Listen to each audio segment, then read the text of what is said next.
আসলে 18 বছর মানে 36টা ঈদে আমি আমার এখানকার মদনের মোহনগঞ্জ খালিয়াজুড়ি এই এলাকার জনবাসীর সাথে ঈদ করতে পারিনি। আপনারা জানেন দীর্ঘ বছর 17.5 বছর আমি কিন্তু কারাগারে ছিলাম। আল্লাহ পাক আল্লাহর রহমতে খাস নিয়ামত কুদুর বরকতের জন্য আমি আজকে ছুটতে পারছি, আজকে আসছি। আমি অত্যন্ত আনন্দিত। আল্লাহকে শুকরানা করে আমি শেষ করতে পারবো না। সারা জীবন শুকুর গুজারি করে আমি শেষ করতে পারবো না। আমি যেখানে আসতে পারবো সেটা কিন্তু আমি ভাবি নাই।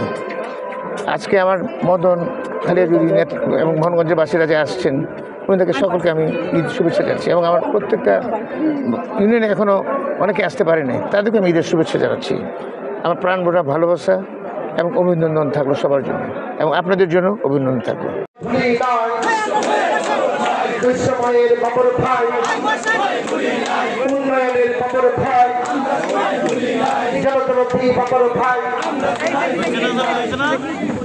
আমাদের লুৎফুজ্জামান বাবর সাহেবের বাড়িতে আমাদের বাটি বাংলার স্বরাষ্ট্রমন্ত্রী লুৎফুজ্জামান বাবরকে দেখার জন্য আমাদের মোহনগঞ্জ কালিয়াজুড়ির মানুষ লক্ষ লক্ষ মানুষ তাকে দেখার জন্য ভিড় করেছে এবং আমরাও এসেছি।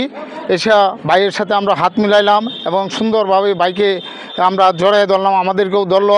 ওনার মনে কোনো হিংসা নাই। যাদের কাদা নিয়ে আমাদের গ্রামের কৃষক, শ্রমিক, হিন্দু ভাইয়েরা সবাই তাকে জড়িয়ে ধরতেছে। ওনার কোনো হিংসা নেই। উনি কাপড়ে কাদা লাগতেছে এরপরেও সবাইকে জড়িয়ে ধরতেছে। এই জন্য আমরা সকলেই ওনার জন্য দোয়া করি, ওনার যেন সুস্থ থাকে, আবার যেন সংসদে আমরা স্বরাষ্ট্র মন্ত্রী হিসাবে আমরা আবার দেখতে পাই। সুদীর্ঘ 17 বছর উনি কারাবাসে ছিলেন, ফেসিজমের কারাবাসে তিনি দীর্ঘ 17 বছর ছিলেন। এর পরবর্তীতে তিনি অনেক চড়াই উচ্চায় আন্দোলন সংগ্রাম, এরপরে উনি মুক্ত হলেন, মুক্ত আকাশে তিনি আসলেন। স্বাধীনভাবে তিনি আবার বাংলার আকাশে যেরকমভাবে স্বাধীনতার সূর্য উত্থিত হয়েছিল উনি এভাবে আমাদের মাঝে ফিরে আসলেন এবং ভাটি বাংলার এই বরপুত্র এবং অভিসংবাদিত অভিভাবক এবং মজলুম জননেতাকে আপনি দেখতে পাচ্ছেন যে এই 17 বছর পরে এই অঞ্চলের ভাটি বাংলার মানুষ ওনাকে পেয়ে কতটা প্রাণ উচ্ছ্বাস এবং উচ্ছ্বাস প্রকাশ করেছে সেটি আমরা সচক্ষে আমরা এই মুহূর্তে আমরা দেখতে পাচ্ছি। এবং আরও আমরা বলতে পারি যে ওনাকে এইখানে পেয়ে এই অঞ্চলের মানুষের মধ্যে যে উৎফুল্লতা, আবেগ, অনুভূতি সব কিছু এখানে আমরা এখন দেখতে পাচ্ছি, প্রকাশ পাচ্ছে। এখানে আবাল বৃদ্ধ বনিতা ছোট বড় সমস্ত শ্রেণী পেশার মানুষ এখানে আজকে উপনীত হয়েছেন ওনাকে এক নজর দেখার জন্য, ওনার সাথে কুশল বিনিময় করার জন্য। কারণ 17 বছর পরে উনি প্রথম যে ঈদটা ছিল ওই ঈদের মধ্যে তিনি আমাদের চিকিৎসার জন্য উনি বিদেশে থাকার কারণে উনি আমাদের সাথে এসে ঈদটা করতে পারেননি, কিন্তু তিনি কালক্ষেপণ না করে এই ঈদুল আজহাতে তিনি এসে দেশের মাটিতে এই প্রথম 17 বছর পরে তিনি আমাদের মাঝে এসেছেন এবং আমাদের সাথে ঈদ করেছেন। এই জন্যে আমরা এই অঞ্চলের মানুষ হিসেবে আমরা গর্বিত, আনন্দিত, কৃতজ্ঞ এবং বলা চলে সর্বোপরি আমরা আনন্দিত ওনাকে আমরা কাছে পেয়ে।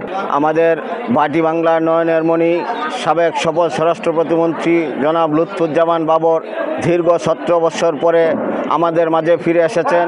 তাই মোহনগঞ্জ কালিয়াজুড়ির নারী সহ সকল জনগণ আমাদের মাঝে এসেছেন লুৎফুজ্জামান বাবর সাহেবকে ঈদের শুভেচ্ছা জানাতে। এমনকি লুৎফুজ্জামান বাবর সাহেব তাদের কথা চিন্তা ভাবনা করে তার সামর্থ্য অনুযায়ী প্রায় 10-15টা গরু জবাই করেছেন, যাকে মানুষকে হতদরিদ্র থেকে শুরু করে কেউ যাতে ভাত না পড়ে এই চিন্তা ভাবনা থেকেই উনি ওনার পক্ষ থেকে সবাইকে সাদর আমন্ত্রণ জানিয়েছেন এবং একটা খাবার দাবারের ব্যবস্থা করেছেন। ওনার আশাতে মোহনগঞ্জ কালিয়াজুড়ির নেতাকর্মী সহ সকলেই অত্যাধিক আনন্দিত এবং উৎফুল্লিত।